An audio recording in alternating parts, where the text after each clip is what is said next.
Lúc tôi mới chào đời, 20 con lợn nái ở nhà đều lăn đùng ra trước hết. Người trong làng ai cũng coi tôi là một kẻ tai ương. Nhưng lúc đó ông thầy bói đi ngang qua lại nói số tôi có lộc lá. Bắt buộc phải tay trắng lập nghiệp mới mong có ngày thành công. Thế là ba già cũng thuận theo ý trời, áp dụng chính sách thả rông đối với tôi. Và tôi cũng chẳng để ông phải thất vọng. Thành tích học tập ở trường vô cùng ổn định, luôn đứng trong top 3 của cả lớp. Đúng vậy, là từ dưới đếm lên đấy. Nhưng đúng theo lời thầy bói nói, mê mơ, khắp khu vực cấp 2 này, tôi đã xưng hùng xưng bá, làm đại ca lũ trẻ. Không còn cách nào khác đành phải tìm gặp ba tôi, Hesi. Trương Thần, đứa trẻ này không phải là hạt giống để học hành đâu. Cái ngữ của nó. Quả nhiên thầy bói nói chẳng sai chút nào. Hôm đó về nhà, ba ra cầm bảng điểm rồi nhìn chằm chằm. Nhìn cái bộ dạng cả lơ phất phơ của tôi, ông bảo thôi đi, mày đi theo chị cả của mày mà làm ăn đi. Chị ấy đang ở Quản Thành. Tôi có 3 người chị gái. Chị cả Trương Sơn đang làm việc tại nhà máy đồ chơi ở Uyển Thành. Ngày bước lên xe khách đó, ba tôi đứng trước cửa sổ xe nắm chặt tay tôi. Hiếm khi thấy ông nghiêm túc, liệu mà làm ăn cho ra hồn người cho tao. Con người mà, chẳng phải chỉ là chuyện đi đứng trên 2 chân thôi sao? Nhìn kìa, đây chính là nhà máy đồ chơi Thái Mỹ. Hơn 4 vạn người, số lượng người còn đông hơn cả dân số của một thị trấn mình ấy chứ. Đây là em trai của tôi, vừa tròn 18 tuổi. Chứng minh thư vẫn đang trong quá trình làm phiền anh chấm trước cho một chút. Mê mơ. Được rồi, dù sao thì cũng là đi vặn ốc vít thôi. Kém 2 tuổi cũng chẳng có gì khác biệt lắm. Cứ như vậy, tôi đã vinh dự trở thành một công nhân của nhà máy đồ chơi Thái Mỹ. Ở đây tôi đã quen biết anh Cường. Tiếng Trung ta làm buổi trưa vừa reo lên, hắn ta đã lao như bay đến nhà ăn. Cái tốc độ đó của thực còn nhanh hơn cả con chó trong làng nhìn thấy phân nữa. Anh Cường, đằng này, có đến mức đó không? Cơm nó có chạy mất đâu mà lo. Đến lúc tôi xếp hàng tới được cửa sổ lấy cơm, trong khay cơm chỉ còn lại 2 miếng bắp cải muối, một thìa nước canh tương và vài hạt cơm. Đây mà là công xưởng gì chứ? Đây đúng là cái chuồng heo. Lúc này tôi liếc thấy bên cạnh còn có một nhà ăn văn phòng. Đảo mắt một vòng rồi tôi nhanh ngang bước vào. Cùng lắm thì bị đuổi ra ngoài. Dù sao nhịn đói một bữa cũng chẳng chết ai. Nhà ăn Vũ Công ở đối diện kia. Bên này là dành cho khối văn phòng. Phiếu ăn này của cậu không dùng được đâu. Chị ơi, em không tranh được cơm, đói quá. Đói là cả ngày rồi, em đứng đây quan sát nãy giờ. Trong đây chị là người xinh đẹp và lương thiện nhất. Được rồi, nhìn cái miệng nhỏ nhắn thế kia. Đến quỷ cũng bị cậu lừa mất, em cảm ơn chị. Ngày mai gặp lại, ngày mai đừng để chị thấy mặt cậu nữa đấy, chị Trương nói. Tan làm thì qua chỗ chị ấy tắm rửa trước, sẵn tiện ném quần áo bẩn cho chị ấy giặt giúp. Sau đó mới quay về ký túc xá nghỉ ngơi. Sáng hôm sau tỉnh dậy, tôi sờ xuống dưới gối. 5 quả táo mua hôm qua giờ chỉ còn lại 1 quả. Lũ súc sinh, đến táo mà cũng ăn trộm. Đây là em định mang tặng chị mà. Chị ăn táo đi, đến lại là nhóc con cậu à? Định dùng 1 quả táo để mua chuộc chị sao? Vốn dĩ em định dùng 5 quả để mua chuộc chị. Anh ngờ ngủ một giấc dậy bị trộm mất 4 quả rồi. Cậu đúng là khéo miệng quá đấy. Đến chị ơi, có phải chị họ Trương không? Em cũng họ Trương nè. Lần đầu tiên nhìn thấy chị, em đã thấy thân thuộc như người nhà mình vậy. Bớt nịnh bợ đi. Nhưng tôi nhận ra rằng quả táo vẫn được chị ấy tiện tay bỏ vào túi tạp dề. Tuy tôi chỉ làm ở đó chưa đầy 3 tháng, nhưng hầu như bữa nào cũng ăn trực chỗ chị Trương. Sau này tôi mới biết chị ấy giúp tôi như vậy rủi ro lớn đến mức nào. Hồi đó, quản lý nhà máy tham nhũng là chuyện thường tình. Ông chủ thỉnh thoảng sẽ phái người thân tín chuyên đi bắt những hành 66 phạm quy định này. Một khi bị bắt của tang, nhẹ thì phạt tiền, nặng thì bị đuổi việc. Lúc đó thấy em còn nhỏ quá, lại đang tuổi ăn tuổi lớn, nên chị muốn cho em ăn nó một chút. Nghe xong, lòng tôi vừa tê tái vừa xót xa. Trong suốt thời gian làm việc ở nhà máy, tổ trưởng của chúng tôi thầm thương trộm nhớ một nữ công nhân tên là anh Hồng, mà anh Hồng chẳng bao giờ thèm liếc mắt nhìn hắn lấy một cái.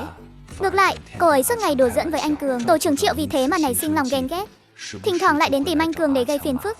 Anh Cường cũng là kiểu người hay nhẫn nhịn cam chịu. Cho đến một ngày cuối tuần của 2 tháng sau đó, chúng tôi cùng nhau đi chơi, lại bắt gặp cái kẻ phá đám kia. Chẳng phải đây là hội chị em hoa khôi của xưởng chúng ta sao? Anh, tổ trưởng, trùng hợp quá nha. Trùng hợp, tôi thấy có kẻ cố tình đợi ở đây thì có. Mày đừng có mà không biết điều. Ồ, đúng rồi, hôm qua hình như có ai đó hẹn anh Hồng đi vũ trường thì phải. Anh Hồng, tổ trưởng Triệu hỏi hôm nay em có rảnh không? Không rảnh, mấy chị em tức thì cười rộ lên một tràng. Mặt tổ trưởng Triệu tức đến mức đỏ như gan heo. Nhưng vì đông người nên không tiện phát tác. Tụi bay cứ đợi đấy cho tao. Thôi xong, về nhà máy chắc chắn hắn sẽ chỉnh chúng ta cho xem. Sợ cái gì, cùng lắm thì nghỉ việc. Anh Cường, vặn lạnh office rồi kìa. Động tác chậm chạp thế. Chưa ăn cơm à? Lô hàng này phải làm lại hết. Tôi lạnh lùng quan sát, nhưng nắm đấm dưới gầm bàn đã siết chặt lại. Cho đến khi ăn cơm chưa xong quay lại, Tôi thấy hắn lượn lờ ra sau lưng anh Cường. Đột nhiên giơ tay tát mạnh vào sau gáy anh Cường một cái. Đã vậy còn không quên chế nhạo. Đồ eo là, làm việc nhanh cái tay lên. Một luồng máu nóng xông lên não. Dù sao thì tôi cũng không nhịn nổi nữa. Thằng họ Triệu kia, nói thì cứ nói. Đừng có mà động tay động chân linh tinh. Thằng danh con này, nay giỏi rồi nhỉ. Có tin tao đổi việc tụi bay ngay bây giờ không? Anh Thần, thôi bỏ đi mà. Hôm nay tao phải dạy cho mày cách làm người. Sau đó chúng tôi lao vào đánh nhau, lăn lộn trên sàn nhà, làm đổ nhào mấy cái máy móc. Sau đó phó giám đốc nhà máy đến. Tôi kéo anh Cường ra để vạch trần thói xấu của tên tổ trưởng Triệu. Nhưng tất cả mọi người đều cúi đầu không dám lên tiếng, kể cả anh Cường. Được rồi, mày bị đuổi việc. Bây giờ đi gặp kế toán nhận lương rồi nghỉ việc đi. Còn cả ông nữa, lão Triệu. Ông đường đường là tổ trưởng mà lại đi đánh nhau. Trừ 2 tháng lương. Tôi cười khẩy một tiếng, rồi quay lưng bước đi. Anh Thần, xin lỗi cậu nhé. Sau này lão lợn lòi đó mà còn bắt nạt cậu, cứ đến tìm tôi. Tuy tôi không còn ở xưởng nữa, nhưng vẫn loanh quanh khu này. Anh Thần, bớt xén xủa với tôi đi. Đi thôi chị. Ôi chao, cái mặt em bị làm sao thế này? Đánh nhau một trận với lão tổ trưởng lợn lòi đó, nên bị đuổi việc rồi. Chị Trương vừa mắng vừa lấy dầu đỏ từ trong túi ra. Cái thằng nhóc này, đi làm thuê mà không biết an phận một chút, còn dám đánh nhau với tổ trưởng nữa. Lại đây chị xoa cho nào. Đúng rồi, chồng chị làm ở nhà máy điện tử gần đây. Hay là để chị hỏi giúp em nhé. Chị à, 2 tháng qua cảm ơn chị đã quan tâm. Sau này em có tiền đồ nhất định sẽ báo đáp chị. Thôi đi thằng nhóc này. Sau này làm việc đừng có bốc đồng như thế là được. Quay về phòng trọ của chị cả. Đẩy cửa vào, đã thấy chị cả đang ngồi xuống trước bếp than xào nấu. Về rồi à, rửa tay rồi vào ăn cơm đi. Chị, em bị đuổi việc rồi. Chỉ vậy thôi sao? Chị không mắng em à? Mắng em thì có ích gì không? Đánh thắng hay đánh thua? Đương nhiên là thắng rồi. Cái mũi của lão lợn lòi đó bị em đánh lệch luôn rồi. Được, không làm mất mặt nhà họ Trương. Ăn cơm trước đã, mai chị đưa em sang nhà máy khác xem sao. Chị vốn đã biết em sẽ bị đuổi việc rồi đúng không? Em là em trai của chị, lẽ nào chị lại không hiểu tính em? Ngày mai em theo chị sang nhà máy mới báo danh đi. Chị, em không muốn vào nhà máy nữa. Thế em định làm gì? Em muốn đi xem xét tình hình đã. Nếu thật sự không tìm được việc gì làm, thì em về quê làm ruộng. Em biết à, làm ruộng thì kiếm được mấy đồng. Ít nhất là không phải chịu mấy cái uất ức đó. Ở trong nhà máy, tổ trưởng có thể tùy ý đánh chị, quản đốc có thể tùy ý mắng chị, ngay cả bảo vệ cũng có thể quát tháo chị. Trong căn phòng bỗng trở nên yên tĩnh. Nhận thấy bầu không khí không ổn, giọng tôi trầm xuống. Chị à, chị có biết vì sao em đánh nhau không? Tên mặt heo đó mắng anh Cường là đồ yểu điệu, còn tát vào sau gáy cậu ấy nữa. Tuy em vậy, nhưng chị cảnh cáo em nhé. Nếu đến cuối tháng vẫn không tìm được việc, thì lo mà ngoan ngoãn vào nhà máy cho chị. Được, vậy thời gian này em ở chỗ chị nhé. Mỗi tháng nộp 100 tệ tiền ăn. Chốt luôn, Lý Na. Em trai chị ở đây một thời gian có tiện không? Được chứ, vừa hay có người giúp em khiêng nước tắm. Nó nộp 100 tệ tiền ăn mỗi tháng đấy. Khách sáo gì chứ? Chỉ là thêm đôi đũa thôi mà. Cảm ơn chị Na. Cái miệng dẻo quá nhỉ. Đợi đấy để chị đi tìm cho em cái khăn mới. Nghe thấy chưa? Sau này mồm mép phải ngọt vào, phải siêng năng lên, đảm bảo hoàn thành nhiệm vụ. Những ngày sau đó, ban ngày tôi cứ đi lang thang ngoài phố. Cũng chính thời gian này, tôi đã quen biết ông Vương. Nghe nói ông ấy từng mở sòng bạc ở quê, vì lánh nạn mà đến Vãn Thành mở tiệm tạp hóa. Vì tôi thường xuyên đến tiệm giúp đỡ, nên chúng tôi dần trở nên thân thiết. Trước khi lễ Quốc Khánh đến, ông Vương đã tìm gặp tôi. Thân này, 3 ngày lễ Quốc Khánh ở quảng trường đông người lắm. Năm nào tôi cũng đến đó. Bày sạp, năm nay cậu giúp tôi một tay nhé. Tiền kiếm được tôi sẽ chia cho cậu 3 phần. Làm không? Đến làm chứ. Ngày mai mấy giờ à? Dậy sớm chút, 6 giờ đến tiệm tôi nhé. Tối hôm đó, tôi nằm trên giường hưng phấn đến mức không ngủ được. Và trải nghiệm lần này cũng sẽ là một bước ngoặt quan trọng trong cuộc đời tôi. Chai nước khoáng vốn giá 5 hào, tiểu thương lại hết giá lên tận 3 tệ. Nước lạnh thì phải thêm 1 tệ nữa. Vậy mà những người thợ làm thuê vẫn tranh nhau đưa tiền. Bởi vì ngay cạnh đó là quầy xổ số. Tiếng máy quay số vang lên khiến cả con phố chật kín người. Giải đặc biệt, giải đặc biệt. Vừa mới trúng một chiếc xe hơi đấy.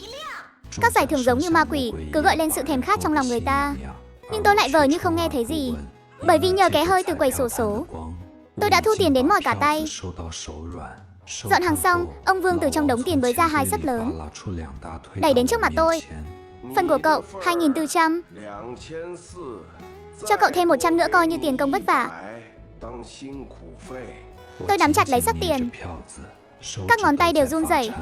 Phải biết rằng khi tôi làm việc đến chết đi sống lại ở nhà máy, suốt 1 tháng trời, bị khấu trừ đủ kiểu cũng chỉ nhận được có 3-4 tờ. Vậy mà giờ chưa đầy 1 ngày đã kiếm được nửa năm tiền lương. Khoảnh khắc đó tôi chợt nhận ra, hóa ra không cần phải còng lưng như con tôm, không cần bị tổ trưởng chỉ thẳng vào mũi mắng chửi, cũng có thể khiến tiền bạc giống như lá cây rơi vào trong túi áo.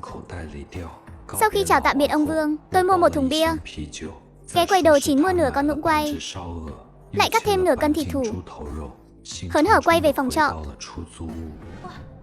Anh Thần phát tài rồi à? Em kiếm được chút tiền, mời hai chị uống bia. Còn 1.000 tệ này, chị giữ lấy hộ em. Chị cả, thời gian qua làm phiền chị nhiều rồi. 2 ngày tới em sẽ tìm phòng rồi dọn ra ngoài. Bàn tay đang gắp thức ăn của chị cả khựng lại giữa chừng, hơi run rẩy. Đôi đũa của Lý Na cũng rơi cạch xuống bàn. Đừng mà, an ninh ở đây loạn lắm. Hồi trước khi chị cả cậu đi làm ca đêm, lúc ngủ em còn chẳng dám tắt đèn. Có anh ở đây buổi tối em mới ngủ yên tâm được. 2 ngày mà kiếm được nhiều tiền thế ư? Ông Vương đó, dắt em đi bày hàng hay là đi cướp ngân hàng thế? Chỉ là bán nước khoáng thôi mà. Bán nước mà kiếm được 2.500 á? Em coi chị là đồ ngốc chắc. Không lẽ là cái loại nước đó chứ? Chị nghĩ đi đâu vậy? Là nước khoáng CSC ban bán 3 tệ 1 chai ở quảng trường thôi. Chị cả và Lý Na nhìn nhau một cái. Bất ngờ cả hai cùng ra tay, người thì vặn tay trái, người thì nhéo má phải tôi. Ái cha, đúng thật là nước khoáng rồi. Ngày hôm sau, tôi vừa ra khỏi cửa liền chạy thẳng đến tiệm tạp hóa của ông Vương. Vừa đến nơi đã thấy 3 tên côn đồ đang đứng chặn trước cửa tiệm. Sau đó là cảnh ông Vương đang khủng núm, cúi đầu chào hỏi. Ông Vương cũng biết điều đấy. Thông thả nhé, lần sau lại đến ủng hộ nha. Tên cầm đầu đám côn đồ khi đi ngang qua tôi còn cố ý huých mạnh vào vai tôi một cái. Tôi vô thức siết chặt nắm đấm. Anh Khôn của băng Hồ Nam. Tháng trước hắn vừa mới đâm người ở con phố bên cạnh. Đám côn đồ ở con phố này đều là đồng hương rất xíu nhau. Băng Hà Nam chuyên thu tiền bảo kê, băng Tứ Xuyên quản lý các sòng bạc, băng Hồ Nam chuyên tống tiền những ông chủ từ nơi khác đến. Đang nói thì tiệm kim khí đối diện bỗng nhiên truyền đến tiếng đập phá đồ đạc. Tôi quay đầu lại thì thấy 2 tên côn đồ cầm ống thép đang đập mạnh vào cửa cuốn. Ông chủ tiệm chỉ biết đứng đó chửi bới trong bất lực. Cậu thấy chưa, ông chủ đó không chịu nộp tiền bảo kê. Hôm nay chắc chắn phải thay kính mới rồi. Vừa nói, ông Vương vừa xoay người lấy 2 chai rượu trắng trên kệ xuống, lại nhét thêm 1 bao hồng Tháp Sơn vào túi Nan Lan. Cậu ở đây trông tiệm, tôi đi 1 lát rồi về ngay. Tôi nhìn ông Vương khom lưng băng qua đường, nhét cái túi Nan Lan cho gã mặc áo da. 2 người nói với nhau vài câu. Sau khi gã mặc áo da vỗ vai ông Vương thì cưỡi mô tô nổ máy bình bịch phóng đi mất. Không sao rồi, tháng sau nộp 200 là được. Cả con phố này chỉ có tiệm của tôi và tiệm cắt tóc bên cạnh là không cần nộp tiền. Ba chủ tiệm cắt tóc là người tình của đại ca băng Hồ Nam. Ông Vương, những băng nhóm đó cũng thu tiền bảo kê của các nhà máy gần đây sao? Cho chúng thêm 100 cái gan cũng không dám. Những nhà máy Đài Loan hay các ông chủ nhà máy Hồng Kông đều là do các lãnh đạo cấp cao phải năn nỉ gãy lưỡi mới mời gọi được họ về đây đầu tư. Mấy tên côn đồ vật này mà dám tới quấy phá, chắc chắn sẽ được mời ăn kẹo đồng ngay. Mỗi năm không biết có bao nhiêu người phải vùi thây dưới dòng Đông Giang đâu. Ý ông là đám này vẫn chưa phải xã hội đen thực sự sao? Những kẻ thực sự tàn ác không bao giờ lảng vảng ngoài đường đâu. Chỉ là mấy tên côn đồ nhét này thôi, bị liên phòng đội lôi đến bãi đá đập đá vài ngày. Chính xác, từng đứa một ngoan ngoãn hơn cả rùa. Tiếp đó ông Vương cũng không nói gì thêm. Lái chiếc xe van đưa tôi đến một ngã tư, rồi chỉ tay vào tòa nhà sừng sững 8 tầng mới tinh cho tôi xem. Anh Thần, nhìn cái kia kìa. Chủ nhà của tôi mới xây đấy. Tháng sau tôi định thuê lại để mở siêu thị. Sau đó tôi muốn nhượng lại tiệm cũ. Cậu xem có muốn tiếp quản không? Tôi theo bản năng VV hơn 1.000 tệ còn lại trong túi. Bây giờ tính kỹ ra tôi chỉ có hơn 1.000. Làm sao đủ vốn để làm ăn chứ? Hàng hóa có sẵn cả rồi. Đợi cậu kiếm được tiền rồi trả tôi sau. Cùng lắm thì lỗ mấy tháng tiền thuê nhà. Có tôi bảo lãnh cho cậu rồi, sợ cái gì? Được, khi nào ông rời tiệm cũ thì tôi sẽ nhận. Ngày hôm sau là cuối tuần. Anh Cường dẫn theo mấy đồng nghiệp nữ đến tìm tôi chơi. Mấy người chúng tôi ăn một bữa trưa ở quán vỉa hè. Tôi đã bỏ tiền ra mời khách. Anh Thần hào phóng quá nha. Ăn cơm xong, các đồng nghiệp cứ nhao nhao đòi đi dạo chợ quần áo. Đi, tôi dẫn anh đến một nơi hay lắm. Tiếp đó anh Cường dẫn tôi luồn lách vào một tiệm trò chơi điện tử nằm sâu trong con hẻm. Làm một ván đi, tôi xoa xoa tay cầm. Trong nháy mắt tôi đã đánh bại cậu ta 3-0. Vãi, anh chắc chắn không phải lần đầu chơi đâu. Đang nói thì phía sau bỗng vang lên tiếng kêu kinh ngạc. Tôi quay đầu nhìn lại. Hóa ra là một chiếc máy đánh bạc đang nhả tiền xu ra kêu loảng xoảng. Đây là máy đánh bạc. Nó nuốt người đấy. Chỉ có thể đổi tiền mua, 1 xu là 1 tệ. Ông chủ thu mua lại giá 8 hào. Lấy 200 luôn. Nói xong định thôi. Đừng mà, tháng trước ông Lý ở dây chuyền lắp ráp. Chính là vì chơi cái này mà thua sạch 3 tháng lương đấy. Giờ không biết người đã biến đi đâu mất rồi. Tôi không thèm để ý đến cậu ta, đi thẳng đến quầy đổi 200 đồng xu với ông chủ. Mời đi lối này, máy này vừa mới nổ hũ xong. Phong thủy tốt lắm, anh Cường ở phía sau níu tôi lại. Tôi gạt tay cậu ta ra, nhét trực tiếp 5 đồng xu vào khe bỏ tiền. Các hình trái cây trên màn hình bắt đầu xoay điên cuồng, phát ra tiếng bíp bíp chói tai. Một lát sau, 10 đồng xu nhả ra. Mày xem, chẳng phải dễ như ăn kẹo sao? Tôi đắc ý giơ cái khay nhựa lên trước mặt anh Cường, hoàn toàn không để ý sắc mặt anh Cường đang trắng bệch. Đôi môi thì run bần bật. Tiếp đó, tôi giống như bị ma ám, liên tục nạp xu cho máy đánh bạc. Giữa những lúc thắng thua xen kẽ, phát hiện cuối cùng chỉ còn lại hơn 30 đồng. Nằm nẻ lo dưới đáy khay. Không chơi nữa, tôi vừa lấy số xu còn lại, dồn hết thảy nhét vào khay bỏ tiền. Mày điên rồi, đây là những đồng cuối cùng đấy. Lời chưa dứt, cái máy bỗng nhiên phát ra âm thanh điện tử chói tai. Cái máy như phát điên, nôn ra một đống tiền xu. Khe nhà xu bị kẹt đến 2 lần. Ông chủ phải đích thân lại dùng tua vít để thông. Ông chủ tiệm game vỗ vai tôi, lòng bàn tay đẫm mồ hôi. Trai trẻ, cậu gặp vận may lớn rồi. Trúng hũ X2 nhân 50 lần, được 1.560 đồng. Anh Cường nhìn chằm chằm vào sắp tiền trên tay tôi, kết hầu lên súng phập phồng. Cái này bằng tận 2 tháng lương của tao rồi. Lúc bước ra khỏi tiệm game, tôi vui mừng mời anh Cường đi ăn đồ nướng uống rượu. Anh Thần này, mai có đi nữa không? Tôi không trả lời, từ từ xoa sắp tiền trong túi quần. Một lần mà kiếm được hơn 1.000. Nếu chơi thêm vài ngày nữa là có thể kiếm đủ để sang lại tiệm của ông Vương. Sau khi tạm biệt anh Cường, tôi lại mua thêm một thùng bia, rồi mới lững thững về lại nhà trọ. Vậy rồi à, chị ấy đi làm ca đêm rồi, không thì sao? Chỉ còn mình em ở nhà trong nhà thôi. Ái chà, hôm nay anh đi đâu chơi bời thế? Lại còn mang nhiều đồ ăn về thế này, uống đến mức mặt đỏ như quan công rồi kìa. Tủ lượng kém à? Tôi xé túi bao bì ra, lấy ra 2 chai bia đặt mạnh xuống bàn. Tủ lượng kém sao? Em cứ thử đi là biết anh có kém hay không. Sợ anh chắc. Hôm nay rốt cuộc là đi đâu thế? Đừng có bảo là lại đi la cà với ông Vương đấy nhé. Tôi móc sắp tiền trong túi ra quăng mạnh lên giường. Làm lý nào giật bắn mình, cướp ngân hàng đấy à? Thôi đi, mày đánh bạc ở tiệm trò chơi nó nhả ra đấy. Em điên rồi sao mà lại chơi cái thứ đó? Tháng trước tôi có người đồng hương, thua đến mức phải bán cả phiếu ăn, em thì biết cái gì chứ. Chỉ là may mắn thôi, chơi bời chút ấy mà, có phải ngày nào cũng đắm đuối ở đó đâu. Vớ vẩn, con ma đề nào mà chẳng nói như thế. Dây áo ngủ của chị ấy tuột xuống một nửa. Vẻ trắng ngần ấy khiến tôi khó lòng mà rời mắt đi được. Một luồng hơi nóng dạo dực trào dâng trong lòng. Uống tiếp đi, không phải bảo là có thể uống gục được 3 gã đàn ông sao? Lý Na giật phát lấy chai rượu, ngửa đầu tu cực. Đừng có mà coi thường người ta. Tiếp đi, cứ thế, chúng tôi uống hết chai này đến chai khác. Chẳng ai chịu kém cạnh ai. Nhiệt độ trong phòng giường như ngày càng tăng cao. Mặt của hai đứa cũng ngày càng đỏ hơn. Sau đó tôi bỗng trở nên bạo dạn. Hạ quyết tâm bế thốc Lý Na lên rồi tắt đèn. Người phụ nữ vừa đi làm ca đêm về thì nghe thấy tiếng động lạ phát ra từ trong phòng. Đẩy cửa vào xem thử thì thấy trên giường mình có một đôi nam nữ đang nằm. Nhìn xuống gầm giường còn thấy một vũng nước. Nước nhỏ tí tách đầy mấy vỏ chai bia. Người phụ nữ không những đắp chăn lại cho hai người, mà trước khi đi còn chu đáo kéo cánh cửa sắt lại. Trương Thần, chị Na của em sẽ chịu trách nhiệm với em. Ai mượn chị chịu trách nhiệm chứ? Ngay lúc này, cánh cửa sắt lại bị đẩy ra lần nữa. Thì ra là chị cả xách đồ ăn sáng đi vào. Hai đứa liệu mà tiết chế một chút. Tối qua hàng xóm láng giềng chắc là phải nghe hai đứa biểu diễn cả đêm rồi. Tay của Lý Na lập tức đỏ bừng như sắp rỉ máu. Tôi cũng ngượng ngùng quay mặt đi chỗ khác. Chuyện của hai đứa chị không quản, nhưng phải chú ý an toàn đấy. Tiếp đó chị cả vỗ mạnh vào vai tôi. Lực mạnh đến mức như đang đấm tôi vậy, anh Thần. Lý Na là một cô gái tốt, em phải có trách nhiệm với người ta. Vâng, em biết rồi. Em đi làm đây. Nói xong, Lý Na vừa lấy chiếc mũ công nhân rồi lao thẳng ra cửa. Ngay cả cặp lồng cơm cũng quên mang theo. Chị cả thấy vậy liền nhét thẳng cái cặp lồng vào tay tôi. Cười như không cười bảo, còn không mau đi đưa đi. Tôi vội vàng đuổi theo. Đồng thời cũng nghe thấy chị ấy ở trong phòng thở dài một tiếng. Thật dài, sau khi giúp Lý Na đưa cặp lồng cơm, tôi một mình lang thang trên đường phố.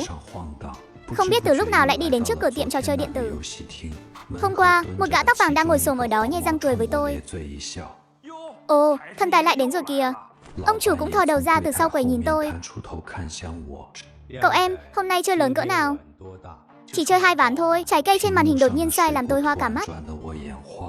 Mãi cho đến khi ngón tay bầm đến tê dại mới phát hiện số đồng xu trong khay lại sạch bách rồi. Khốn thật, thắng hôm qua thua sạch đã đành, còn bù thêm vào đó 200 tệ nữa. Cậu em còn chơi tiếp không? Tôi lắc đầu, quay người bước ra khỏi tiệm trò chơi, lấy tiền ra đếm lại. Mặc dù tính ra cũng chỉ thua có 200 tệ thôi, nhưng không hiểu sao trong lòng cứ thấy bứt rứt không yên. Tối nay tôi nằm trên giường trằn trọc mãi, không sao ngủ được. Sáng sớm hôm sau, đợi đến khi chị cả và mọi người đi làm, tôi lại đến trước cửa tiệm trò chơi. Nốt hôm nay là lần cuối cùng thôi, thắng lại số tiền đã thua hôm qua rồi sẽ dừng tay. Ông chủ thấy tôi bước vào, mắt lão sáng lên. Cậu em, hôm nay vận may chắc chắn sẽ tốt. Tôi lấy ra 1.000 tệ cuối cùng để đổi xu. Lúc bỏ đồng xu đầu tiên vào, tôi tự nhủ chỉ cần gỡ lại vốn là sẽ đi ngay. Tiếng đồng xu rơi vào máy vang lên đanh gọn. Mấy ván đầu thắng được một ít tiền lẻ. Tôi cầm mấy đồng xu vừa thắng được, tim đập thình thịch. Nhưng liên tiếp 10 mấy ván sau đó, số đồng xu trong khay nhựa vơi đi với tốc độ có thể thấy bằng mắt thường. Ông chủ đứng sau lưng tôi từ lúc nào không hay. Gắng thêm chút nữa, sắp trúng giải lớn rồi đấy. Tôi hạ quyết tâm, tổng hết 50 đồng xu cuối cùng vào. Tiếng tít tít của các hình mẫu xoay vòng như lá bùa đòi mạng. Đến khi dừng lại hẳn, khay nhựa đã trống rỗng. Mắt tôi dán chặt vào màn hình. Cảm giác bên tai vang lên tiếng ong ong. Có muốn vay thêm ít tiền lãi không? Dễ thương lượng lắm. Tôi đột nhiên lao ra khỏi tiệm trò chơi. Tôi đi thẫn thờ trên phố như người mất hồn. Một chai coca ướp mạnh đưa ra trước mặt tôi. Tôi mới nhận ra mình đã đi đến trước cửa tiệm của ông Vương. Tôi nhận lấy chai coca, tu một hơi thật lớn. Mắt bỗng cảm thấy hơi cay cay. Thua sạch rồi hả? Tôi gật đầu, cúi đầu không nói lời nào. 2 ngày nay nhìn cậu cứ ra vào chỗ đó, tôi đã biết kết quả sẽ thế này rồi. Cậu có biết tại sao tôi không ngăn cậu lại không? Tôi đã từng. Cậu quên là tôi từng mở sòng bạc ở quê rồi à? Có những việc phải để cậu tự mình trải nghiệm mới thấu hiểu được. Những người ở sòng bạc của tôi, phần lớn 60-70 tuổi vẫn còn đang đánh bạc. Ngay cả khi đã nhiều lần vào bờ thì vẫn tiếp tục đánh. Ngoài việc không cam tâm, thì còn là vì trong lòng họ đã bị nghiện. Ông Vương vỗ vỗ vai tôi. Lòng bàn tay thô ráp của ông ấy làm tôi thấy đau rát. Nói đi, thua bao nhiêu rồi? Tiền kiếm được từ chỗ anh, trừ đi 1.000 gửi về nhà, còn lại thua sạch rồi. Thua hơn 1.000 tệ thôi mà. Nghĩ thoáng chút đi, vậy sau này cậu còn đánh bạc nữa không? Tôi không bao giờ đánh bạc nữa. Ông Vương không nói gì. Từ trong túi quần móc ra 5 tờ 100 tệ, nhét vào tay tôi. Phải học cách buông bỏ. Đợi 1-2 tháng nữa tiệm mới của tôi xong xuôi, cái tiệm này tôi sẽ giao lại cho cậu. Tôi cầm chặt 500 tệ đó. Sống mũi bỗng nhiên thấy cay cay. Anh Vương, sao anh lại đối xử tốt với tôi như vậy? Mọi người đều là dân xa xứ. Chúng ta quen biết nhau chính là cái duyên. Thằng nhóc cậu trông khá giống tôi hồi còn trẻ. Cậu còn trẻ thế này, Ở đây nếu tôi không giúp cậu thì chẳng còn ai giúp cậu nữa đâu. Số tiền này tôi nhất định sẽ trả lại cho anh. Được rồi, về nhà đi. Đừng để chị của cậu phải lo lắng. Tôi quay người đi về phía phòng trọ. Phía sau bỗng vang lên tiếng gọi của ông Vương. Anh Thần. Con người ta có thể lún sâu vào bài bạc một thời gian, nhưng không thể lún sâu vào nó cả đời. Câu nói này giống như một cú búa tạ, giáng một đòn thật mạnh vào trái tim tôi. Trở về phòng trọ, chị cả đã nấu xong cơm. Tôi ngồi vào bàn, lùa vội bát cơm, cúi mặt không dám nhìn vào ánh mắt của chị cả và Lý Na. Lát nữa chị ra chợ đêm dạo một chút, hai đứa tự sắp xếp đi nhé. Sau khi chị cả đi, trong phòng chỉ còn lại tôi và Lý Na. Im lặng hồi lâu, Lý Na đứng dậy. Ra ngoài đi dạo chút đi, đường phố về đêm khá là mát mẻ. Lý Na bỗng nép sát vào người tôi. 2 ngày nay, anh lại đi chơi máy đánh bạc nữa rồi đúng không? Mê mơ, thua bao nhiêu rồi? Thua sạch rồi, nhưng anh nhất định sẽ sửa. Anh sẽ có trách nhiệm với em tin anh. Số tiền đã thua đừng nghĩ đến nữa. Em vẫn còn một ít tiền tiết kiệm ở đây. Không cần đâu, anh không muốn lại làm mất tiền của em. Sau đó chúng tôi chậm rãi bước đi dọc theo con phố. Tôi lặng yên nghe Lý Na liếu lo kể về những chuyện thú vị ở nhà máy. Chúng tôi đã đi rất lâu, cho đến khi quay về, đôi bàn tay đang nắm chặt vẫn không buông. Lần này chúng tôi đã tiết chế hơn một chút. Bên cạnh chỉ có thể nghe thấy tiếng ván giường bị đè nén và âm thanh rung lắc. Tỉnh dậy sau cuộc mặn nồng đêm qua, tôi cảm thấy thật sảng khoái. Tôi đắp lại chăn cho Lý Na đang ngủ say, rồi lập tức đi tìm ông Vương ngay sau đó. Sau một ngày làm thủ tục bàn giao để tiếp quản cửa tiệm của ông ấy, tối hôm đó tôi đã kể chuyện này với chị cả và Lý Na, đồng thời đề nghị mọi người cũng dọn đến tiệm để ở. Không thành vấn đề, mai xin nghỉ phép luôn. Đúng thế, chúng em sẽ cùng đi giúp anh dọn dẹp cửa hàng. Trời vừa hửng sáng, chúng tôi đã có mặt trước cửa tiệm tạp hóa. 3 người hăng hái bắt tay vào dọn dẹp. Cửa tiệm bỗng chốc trở nên sạch sẽ như mới. Cạn ly rồi đặt ly xuống. Tôi lấy hết can đảm lên tiếng, hay là hai người nghỉ việc đi, cùng ở lại tiệm giúp tôi.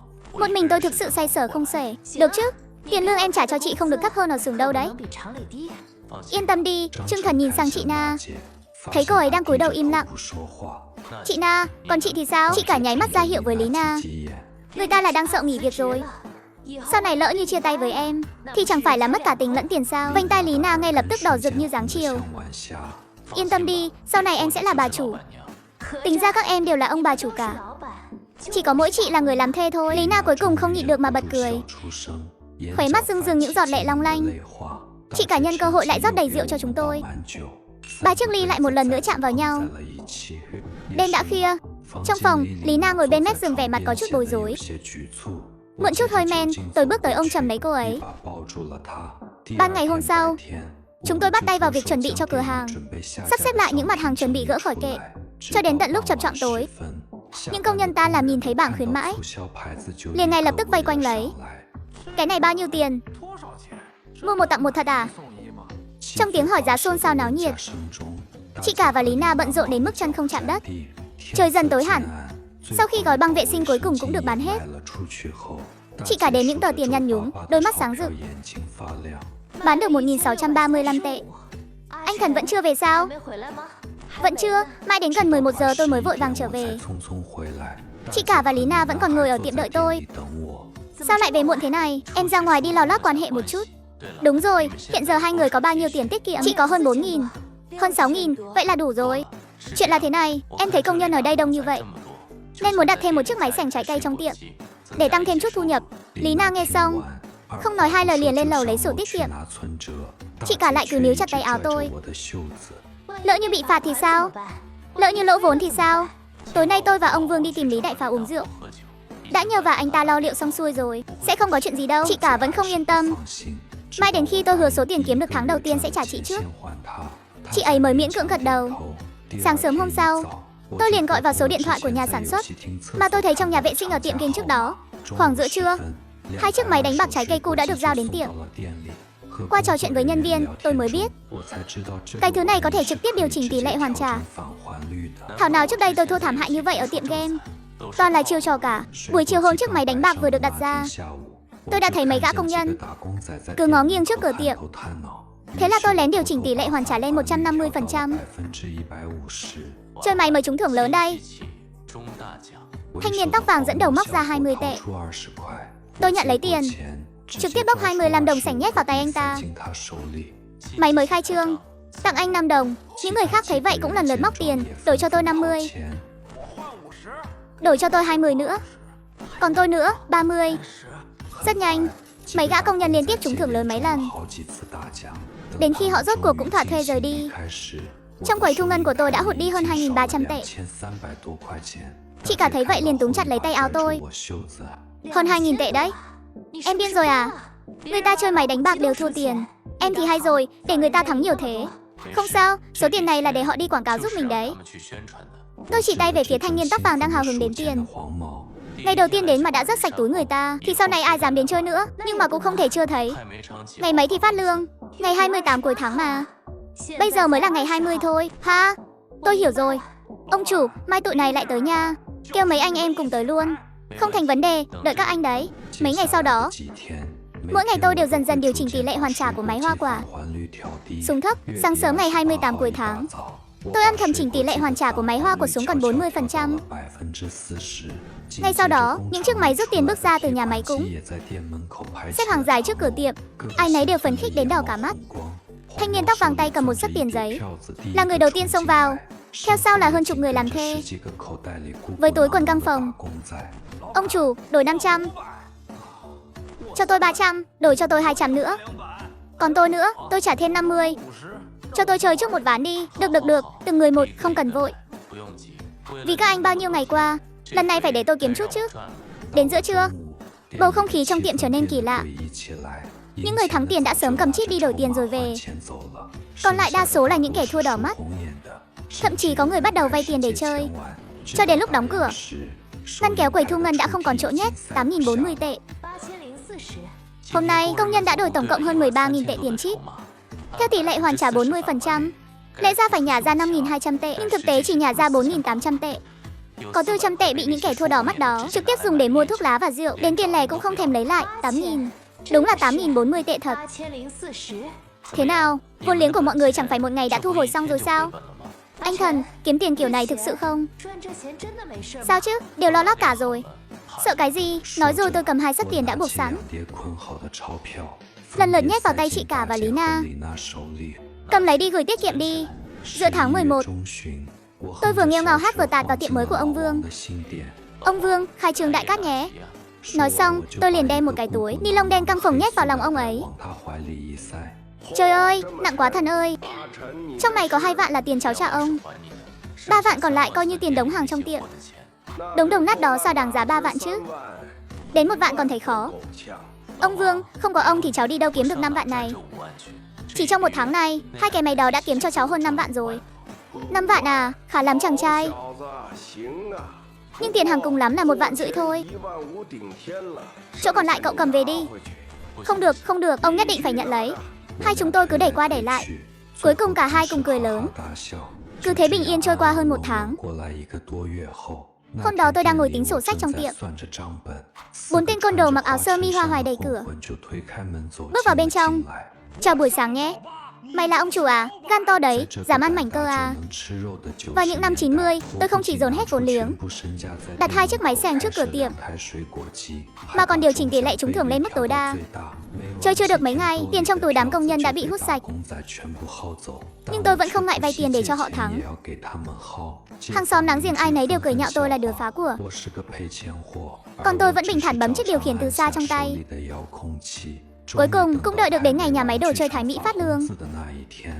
Đám công nhân cầm những xấp tiền trên tay ùa tới. Lúc này tôi hạ tỷ lệ trúng thưởng xuống còn 30%. Chưa đầy 1 ngày, ngăn kéo đựng tiền đã chật ních. Thấy chưa chị cả? Đây gọi là thả dây dài câu cá lớn. Mới chưa đầy 1 ngày, số tiền thua lỗ đã kiếm lại đủ hết rồi. Chị cả không nói gì, chỉ run rẩy đếm những tờ tiền bằng cả năm lương của mình. Ngay khi chúng tôi tưởng cuộc sống sẽ dần tốt lên, chưa đầy 1 tháng sau, mấy tên côn đồ đã đạp cửa xông vào tiệm. Ai là chủ tiệm ở đây? Không phải, tôi chỉ là người trong tiệm thôi. Đại ca, mời anh một điếu. Có chuyện gì thì mình từ từ nói, bớt diễn trò đi. Gọi điện bảo ông chủ của mày qua đây. Được, tôi gọi ngay đây. Tôi lấy điện thoại ra, nhanh chóng bấm số của Lý Đại Pháo. Hello. Ông chủ, trong tiệm có mấy vị đại ca tìm anh, đang đợi đây ạ. Tao qua ngay đây. 10 phút, quá 1 giây là tao đập một món đồ. Chưa đầy 5 phút, 3 chiếc mô tô của đội liên phòng đã đến trước cửa tiệm. Lý Đại Pháo dẫn theo vài đội viên liên phòng. Hiên ngang bước vào trong. Chẳng nói chẳng rằng liền lôi đám côn đồ này ra ngoài. Đây không phải đàn em của anh không sao? Giờ gan gớm nhỉ, dám đến địa bàn của tao thu tiền bảo kê luôn à? Anh Hào, em sai rồi. Về bảo với anh Khôn. Còn dám đụng vào cái tiệm này nữa, tao sẽ tống nó ra chợ đầu mối cho đi đập đá đấy. Sau khi đám côn đồ bị đuổi đi, tôi vội vàng đến 7-8 tờ tiền từ quầy thu ngân, nhét thẳng vào tay Lý Đại Pháo. Anh Pháo, hôm nay vất vả cho các anh em rồi. Chút tiền này coi như mời mấy anh đi uống rượu ạ. Vậy bọn tôi đi trước đây. Có chuyện gì thì cứ liên lạc. Cho đến khi họ đi rồi, tôi mới thở phào nhẹ nhõm. Lần này cũng khiến tôi nhận thức sâu sắc tầm quan trọng của việc lo lót các mối quan hệ. Tết dương lịch năm 1999, vào cái ngày mà các nhà máy đều được nghỉ, tiệm của tôi đón một vị khách. Trong một cây Trung Hoa vỏ mềm, tôi từ dưới ngăn tủ lấy ra một cây thuốc lá Trung Hoa sản xuất tại Phúc Kiến, đưa cho ông ta. Ông ta tiện tay rút 4 tờ tiền đập xuống bàn. Không cần thối đâu. Hậu Sinh, cậu là ông chủ à? Tôi ngơ ngác gật đầu. Người đàn ông vừa ra khỏi cửa tiệm, chiếc mô tô là bên hông vang lên. Tiếng chiều châu quen thuộc lọt vào tai tôi. Hóa ra là đồng hương. Lừa ai thì lừa chứ không thể lừa đồng hương được. Tôi vội vàng lấy từ dưới quầy ra một cây thuốc lá Trung Hoa thật, đuổi theo đưa cho ông ấy. Cây thuốc vừa rồi có lẽ để lâu quá rồi. Tôi đổi cho anh cây khác nhé, loại này tốt hơn. Cậu em này lánh lợi đấy. Lão Vương đâu? Lại bỏ trốn rồi à? Anh Vương, siêu thị mới mở ở đối diện, tiệm cũ này đã nhượng lại cho tôi rồi. Tôi còn trẻ mà khá là biết cách làm ăn đấy. Còn hai cái máy kia, đã chào hỏi gì chưa? Dạ, tôi đã chào hỏi với đội liên phòng rồi ạ. Để lại số điện thoại đi, công ty tôi ở ngay gần đây. Sau này cần mua thuốc lá, rượu bia thì giao hàng qua cho tôi. Sau khi người đàn ông đó đi, tôi gọi điện cho lão Vương, kể lại mọi chuyện vừa rồi cho ông ấy nghe. Nhóc con, vận may của cậu tốt đấy. Người này lai lịch không hề nhỏ đâu. Anh ta bảo cậu giao thì cậu cứ giao. Hãy nắm bắt cơ hội cho tốt. Qua lời kể của lão Vương tôi mới biết, người này tên là Hoàng Kim Thành, là một ông chủ lớn có tiếng ở địa phương. Ngày tháng dần trôi qua, Hoàng Kim Thành bắt đầu thường xuyên gọi điện bảo tôi giao hàng. Lần nào cũng là những loại hàng xịn. Có đôi khi đến giao hàng, tôi thấy Hoàng Kim Thành cùng mấy người nam nữ đang ngồi quay lại đánh bài. Trước mặt mỗi người đều chất những sấp tiền dày cộp. Hoàng Kim Thành thấy tôi, luôn không thèm ngẩng đầu lên mà bảo tôi cứ để đồ xuống đó. Ghi vào sổ đi, cầm lấy uống trà đi. Sau khi dần trở nên thân thuộc, tôi mới hiểu rõ được anh ta kinh doanh một công ty tái chế tài nguyên, độc quyền mảng thu gom phế liệu của các nhà máy quanh đây. Thực lực rất hùng hậu. Khoảng đầu tháng 2, thời gian công nhân sắp về quê, tôi mời lão Vương cùng đến ăn lẩu. Ngay từ đầu, tôi đã thấy nhóc cậu là người có tố chất làm ăn rồi. Không ngờ cậu tiến bộ nhanh hơn tôi tưởng đấy. Ở cái vùng Châu Giang này, cậu chắc chắn sẽ làm nên chuyện thôi. Tôi nâng ly rượu lên, trịnh trọng mời lão Vương một ly. Sau khi tiễn vợ chồng lão Vương về, tôi cùng chị cả dọn dẹp đồ đạc. Hơn 2 tháng này chúng ta để dành được bao nhiêu rồi? Trong thẻ có 9,3 vạn. Ở tiệm còn hơn 4 vạn tiền mặt nữa. Ngày mai lấy 3 vạn tiền mặt đưa cho Lý Na. Vé tàu về Trùng Khánh ngày mốt đã mua xong rồi. Sáng mai chị tự mình gửi vào thẻ đi. Đừng mang tiền mặt lên tàu hỏa. Nghe nói móc túi nhiều lắm. Em không cần nhiều thế đâu. Em cũng có làm gì đâu. Cứ quyết định vậy đi. Chị cả lẳng lặng thu dọn bát đưa còn lại vào tủ khử trùng. Lý Na thì quay lưng về phía chúng tôi, bờ vai khẽ run rẩy. Tắm xong tôi trở về phòng. Lý Na bất ngờ ôm lấy tôi từ phía sau. Tại sao anh lại tốt với em như vậy? Anh đã nói là sẽ chịu trách nhiệm với em mà. Anh sẽ kết hôn với em chứ? Tôi bỗng sững người. Tôi của tuổi 18 thực sự vẫn chưa từng nghĩ đến vấn đề này. Cô ấy đợi vài giây, tự giễu rồi cười khổ. Cũng đúng thôi, em lớn hơn anh tận 4 tuổi cơ mà.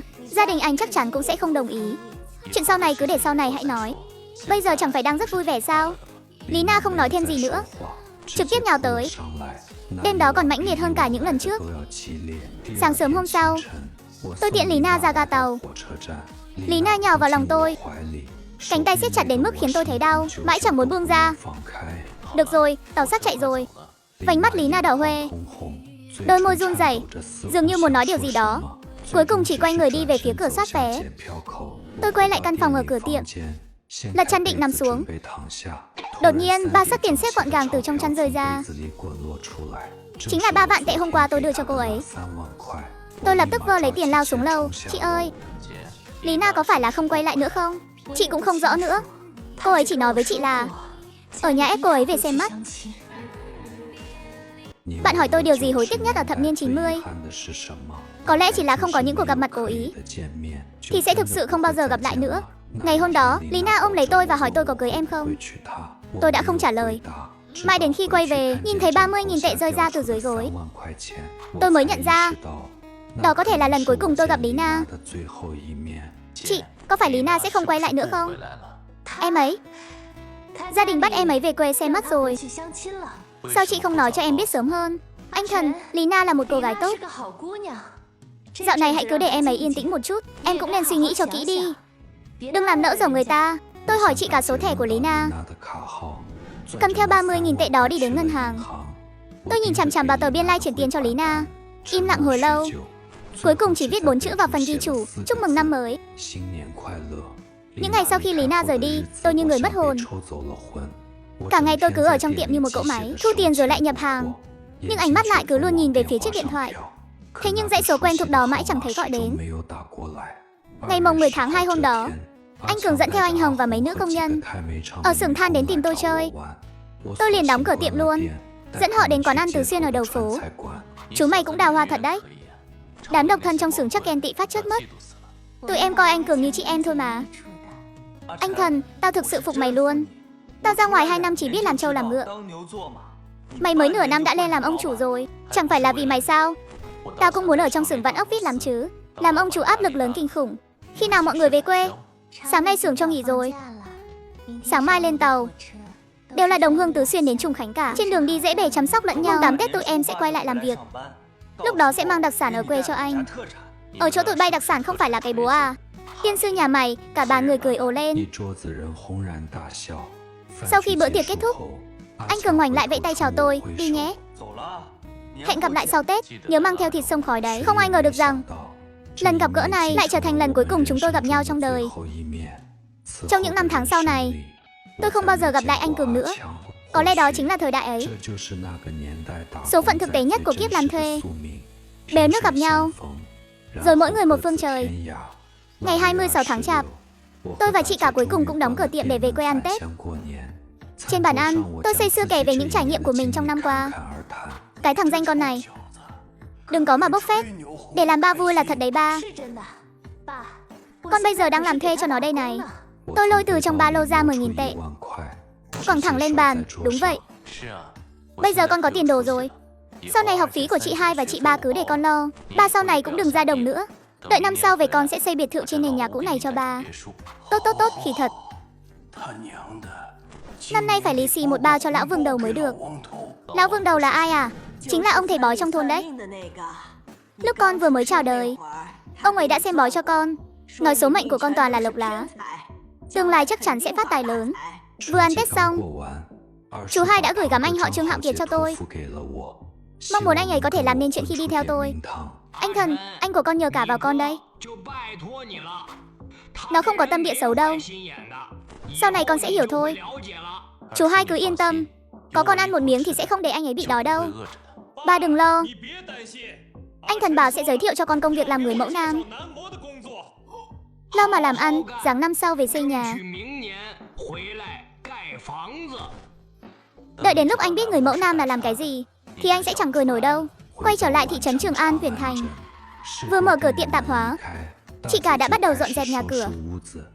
Anh họ chạy tới chạy lui, cuối cùng chọn phòng khách ở tầng 2. Anh Thần, anh ngủ ở đây nhé. Rộng rãi, được đấy. Anh cứ trải đệm ra trước đi. Bước ra khỏi cửa tiệm, tôi do dự một lát, cuối cùng vẫn gọi điện cho Lina. Chuông reo rất lâu mới có người nhấc máy. Hello. Tiền anh gửi vào thẻ cho em rồi, nhận được chưa? Mê mơ. Em có còn quay lại không? Ở nhà sắp xếp cho em đi xem mắt. Đối phương là một giáo viên, người ta rất tốt. Anh chỉ hỏi em là có về Quản Thành nữa không thôi. Không về nữa, em xin lỗi. Chúng ta vốn dĩ đã định là không có kết quả rồi. Anh Thần. Em đang gọi điện cho ai thế? Không có gì, một người bạn thôi. Anh Thần, tối nay ăn gì? Chị đi mua ít đồ ăn nhé. Tối nay ăn ngoài được không chị? Buổi tối, tôi mời gia đình ông Vương đến tủ lầu trên trấn ăn cơm, rượu vừa mới bưng lên, tôi liền khui luôn 3 chai rượu trắng. rót đầy một ly cho mình, rồi uống cạn một hơi. Cái gì thế này? Sao không thấy cô em Tứ Xuyên đâu nữa? Thất tình rồi chứ sao? Người ta về quê xem mắt rồi. Cũng không biết là có ưng người ta không. Chúc mừng nhé, đây là chuyện tốt mà. Chuyện tốt gì cơ?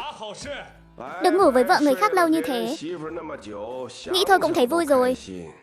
Cậu không biết sao, Tào Tháo thời Tam Quốc ấy thích nhất là ngủ với vợ người khác đấy. Cái ông không đứng đắn này, trẻ con vẫn còn ở đây đấy. Ông đang nói hưu nói vượn cái gì thế? Đùa chút thôi mà.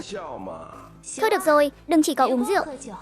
Ăn chút thức ăn đi. Tôi nhìn chằm chằm vào miếng cá trong bát, chẳng buồn động đũa, lại tự rót thêm cho mình một ly rượu nữa. Tới, tôi cậu uống qua 3 tuần rượu. Ông Vương vỗ vai tôi, an ủi, anh Thần à, nghe anh nói một câu này, đàn bà ấy mà đi rồi thì thôi. Tiền bạc mới là thứ thật nhất.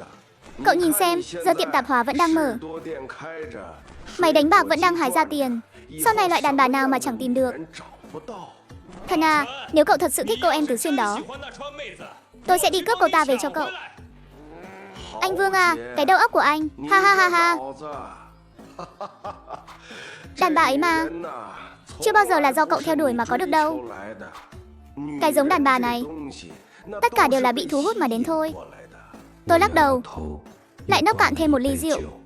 Trong lúc mơ màng, tôi dường như lại nghe thấy tiếng Lý Na nói trong điện thoại. Chúng ta định sẵn là không có kết quả đâu. Phải rồi, định sẵn là không có kết quả. Nhưng tại sao trong lòng vẫn thấy khó chịu thế này? Gã nông dân lần đầu lên thành phố đã gào lên đòi đi làm trai bao. Trước đó, anh ta đã vắt kiệt sức làm nụ 3 năm ròng, chỉ để rèn luyện một thân hình vạm vỡ như trâu, khiến đám góa phụ trong làng kéo đến đạp đổ cả cửa nhà. Nhưng anh ta vẫn nhất quyết đi làm người mẫu nam. Thậm chí còn nói làm việc 1 năm là có thể xây nhà lầu cho gia đình. Thần à, còn bao lâu nữa thì tới nơi? Sắp rồi, sao anh cứ u mê cái nghề làm trai bao này thế? Con trai lão Vương hàng xóm cũng là người mẫu nam đấy thôi. Mới 1 năm mà đã xây được nhà lầu Tây rồi. Nó nói thân hình này của anh rất hợp làm nghề đó. Anh có biết công việc này là làm cái gì không? Biết chứ, chẳng phải là tiếp khách thôi sao? Lát nữa thấy rồi thì đừng có mà hối hận. Ngày hôm sau, tôi dẫn anh họ đến hội sở Kim Sa để ứng tuyển làm người mẫu nam. Hai vị muốn ngâm chân hay massage? Anh họ tôi muốn ứng tuyển làm người mẫu nam. Phiền anh gọi quản lý ra đây một chút. Rất nhanh, theo chỉ dẫn của Lệ Tân, chúng tôi đi thang máy lên văn phòng ở tầng 6. Bên trong là một người phụ nữ ngoài 30 tuổi. Vừa thấy chúng tôi bước vào, ánh mắt bà ta liền không ngừng quét qua quét lại trên người anh họ tôi. Thể hình khá đấy, ngoại hình cũng được. Trước đây đã làm nghề này bao giờ chưa? Chưa làm bao giờ nhưng tôi khỏe lắm. Ý anh ấy là thể lực tốt. Nghề này của chúng ta thể lực đúng là quan trọng thật. Điền thông tin trước đi. Đúng rồi, các hạng mục dịch vụ phải tích cho rõ ràng. Tiết rượu 800, đi khách 2.000, yêu cầu đặc biệt. Thì tính riêng, à đúng rồi. Cậu có thể uống nước giống như Vượng Tài không? Chắc là được. Có thấy Vượng Tài trong thôn uống nước rồi, được thôi. Em trai, cậu ra ngoài trước đi, để tôi kiểm tra bạn của cậu một chút. Tôi cố nhịn cười đi ra hành lang. Chẳng mấy chốc nghe thấy tiếng anh họ mắng chửi bên trong. Tiếp đó là anh họ Tháo chạy thục mạng từ bên trong ra. Thật là quá đáng. Ghê tởm quá, hai tên nhà quê các người. Anh Long, mau dẫn người lên tầng 6 ngay. Có 2 tên đến gây chuyện. Nghe đến đây, tôi vội kéo anh họ chạy về phía lối thoát hiểm, lao xuống đại sảnh tầng 1. Chúng tôi đã bị đám bảo vệ bao vây kín mít. Thật là quá đáng. Hai đứa mày chán sống rồi phải không? Dám đến Kim Sa gây sự, mau lên đây chăm sóc kỹ hai đứa nó cho tao. Thấy vậy, anh ấy vung tay ném thẳng tôi vào phía sau quầy Lễ Tân. Thần, em đừng có ra đây, xem anh xử lý chúng nó. Tiếp đó tôi thấy anh họ bắt đầu càn quét như một con dã thú, đòn đánh dũng mãnh. Mỗi lần va chạm là một tên bảo vệ ngã gục. Chưa đầy 2 phút, người nằm la liệt khắp sàn nhà. Lý đại pháo của đội an ninh gần đó nhanh chóng dẫn theo vài thành viên lao vào, lập tức đứng hình. Mợ nói chứ, 1 trọi 10 mấy. Tao đang xem đóng phim võ thuật đấy à? Tôi thấy là Lý đại pháo, liền vội vàng chạy tới. Đây là anh họ của tôi. Người anh em à, sao cậu lại đến đây gây chuyện thế này?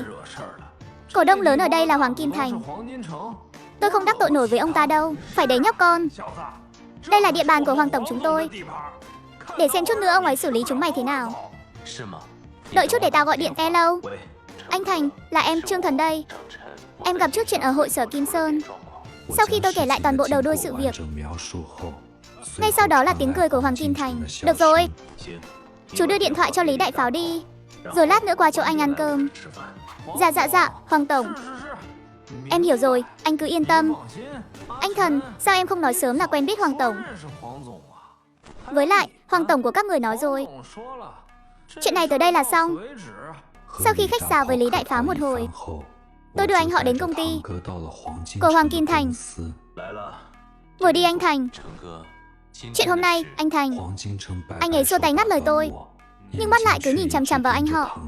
Đây chính là anh họ của chú, đúng không?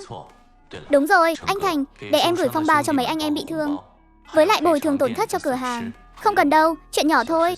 Đang lúc trò chuyện, anh họ đã không nhịn được mà cầm lấy một củ táo, rồi gặm lấy gặm đẻ. Hoàng Kim Thành nhìn thấy không những không khó chịu, mà ngược lại còn hứng thú vỗ vai anh ấy. Một bữa ăn được mấy bát cơm, 5 bát. Anh Thần, anh họ của chú là người thật thà đấy. Không biết anh họ chú có hứng thú đi theo anh làm việc không? Anh đang thiếu một vệ sĩ, thế sao? Lương tháng 10.000 tệ, bao ăn bao ở. 10.000 tệ, phải trồng bao nhiêu mẫu ruộng mới kiếm được chừng đó? Cứ suy nghĩ kỹ đi, không cần vội trả lời. Sau khi chào tạm biệt Hoàng Tổng, tôi cùng anh họ đi đến quán đồ nướng. Giờ thì anh biết Nam Mô là làm gì rồi chứ? Khỉ thật. Lần tới về, tao nhất định phải đánh gãy chân thằng Lý Nam mới được. Cái thằng đó còn lừa tao bảo làm Nam Mô kiếm tiền nhanh, lại còn sướng nữa chứ, ha ha. Mỗi người một khẩu vị thôi. Có lẽ chính hắn thấy sướng thiệt, nên cũng chẳng hẳn là lừa anh đâu. Anh Thần, chú cũng thấy cái việc đó sướng à? Có phải người thành phố đều như vậy không? Anh Thần, anh quyết định rồi, anh sẽ đi theo anh Hoàng làm việc. Suy nghĩ cho kỹ đi, công việc ở chỗ Hoàng Kim Thành không dễ nuốt vậy đâu. Còn hơn là làm ruộng cả đời. Vậy thì làm, chắc sếp Hoàng sẽ không bảo tôi làm 3 cái chuyện đó chứ. Nghĩ gì thế? Người ta là người làm ăn đàng hoàng. Thì cũng tương đối đàng hoàng. Đúng rồi, hôm nay nhìn thân thủ của mày, có phải từng học võ công không? Có theo lão Vương học vài năm điên cầu quyền. Lại là lão Vương đó à? Xem ra cũng có chút bản lĩnh thật. Anh Thần, mày có biết chiêu hiểm nhất của điên cầu quyền là gì không? Là gì? Móc mắt à? Lão Vương nói dù là ta sân đến cũng phải quỳ xuống. Quả thật vậy, sau khi tôi gửi anh họ đến chỗ Hoàng Kim Thành làm vệ sĩ, chuyện làm ăn ở tiệm tạp hóa cũng bắt đầu bận rộn hơn. Mỗi khi đến cuối tháng đến tiền, chị cả luôn cười không khép được miệng. Trừ đi tiền thuê nhà và điện nước, một tháng lãi dòng khoảng 35.000. Vào năm 1999, thu nhập mỗi tháng hơn 20.000 đã vượt qua 99% người dân trên cả nước rồi. Nhưng nếu so với chủ nhà Âu Dương Vệ và ông lớn Hoàng Kim Thành, tôi vẫn còn kém xa một trời một vực. Nhưng điều này cũng khiến tôi có thêm động lực kiếm tiền. Một buổi sáng cuối tháng 3, tôi vừa mới mở cửa tiệm, anh họ đã xách theo gà và rượu hiên ngang bước vào. Anh Thần, sếp Hoàng nói tối nay mời em ăn cơm, bảo em qua công ty một chuyến. Một ông chủ lớn như vậy lại mời tôi ăn cơm sao? Có chuyện gì thế anh? Hi hi, anh cũng không biết nữa. Cái đồ ngốc này, đi theo ông chủ mà đến cả ông ấy nghĩ gì cũng không nắm rõ. Nhờ đâu ông ấy lôi tôi đi bán thì sao? Bán chú mày sang Kim Sa làm người mẫu nam chắc. Với cái thân hình này của chú á, biến đi. 7 giờ tối nhé. Nhớ đừng có đến muộn đấy. Lúc chiều tối, tôi đến dưới lầu công ty của Hoàng Kim Thành đúng giờ.